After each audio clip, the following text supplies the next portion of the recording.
Alors aujourd'hui nous sommes là pour une petite vidéo très originale, enfin un peu particulière. Dans ma maison j'ai beaucoup de spots halogènes comme ceux-là. Donc maintenant je vais les remplacer par des spots LED comme ceux-là.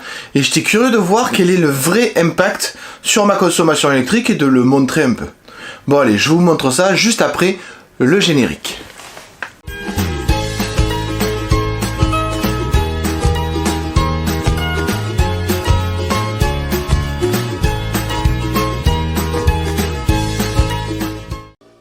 Donc je suis à côté de mon compteur évidemment, et première chose, on va voir maintenant combien je consomme alors que tout est éteint. Donc vous le voyez ici, donc vous avez la consommation ici sur le Linky en VA, volt-ampère je suppose. Donc maintenant que cette mesure est prise, ben, je vais allumer quelques spots, enfin tous les spots, il y en a une trentaine, 32, et je vais revenir ici pour voir ce que ça fait comme mesure.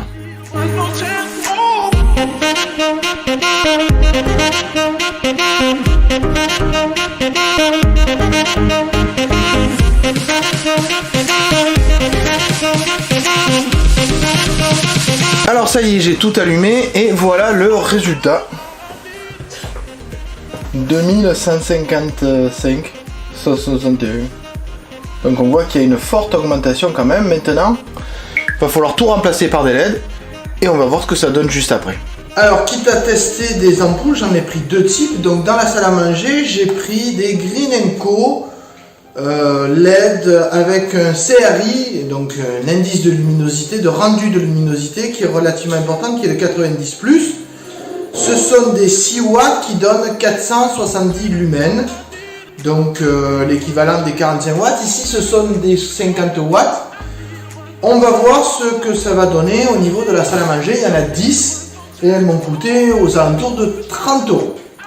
Donc ça, c'est uniquement pour la salle à manger. Pour les autres pièces, j'ai pris d'autres LED que je vous montrerai tout à l'heure, qui m'ont coûté moins cher et qui consomment moins aussi d'ailleurs.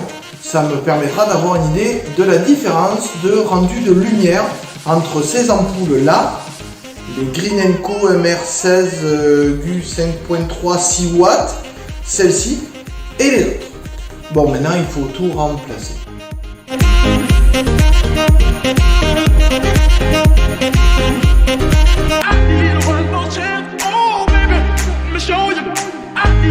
Alors, pour la deuxième série d'ampoules, j'ai pris des Bombubilla. Vous voyez la boîte ici. Ce sont des ampoules qui m'ont coûté 25 € les 10, alors que les précédentes que j'ai mis dans la salle à manger ont coûté 38 € les 10.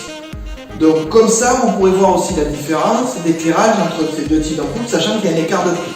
Pourquoi j'ai pris celle-là? Parce qu'en fait, je vais les utiliser pour, vous le voyez ici, le couloir ou les chambres. Donc du coup, j'avais pas besoin non plus d'une haute qualité d'ampoule, contrairement dans le salon, salle à manger, où on est beaucoup plus souvent, et un éclairage de qualité est relativement important. Donc je vais installer celle-là maintenant ici, il m'en reste une vingtaine à installer.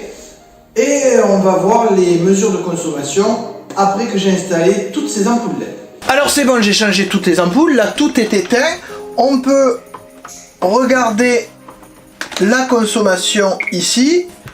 Donc on est à 799, 775. Donc même chose que tout à l'heure, je vais allumer tous les spots de la maison et on va voir combien je consomme. Bon allez, en route.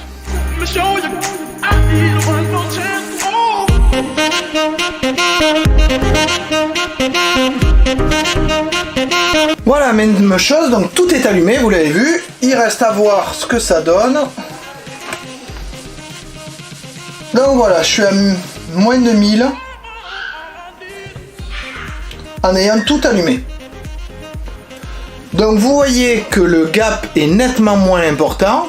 Donc oui, je le confirme, ces ampoules permettent de nettement moins consommer que les halogènes que j'avais pour un éclairage similaire et identique.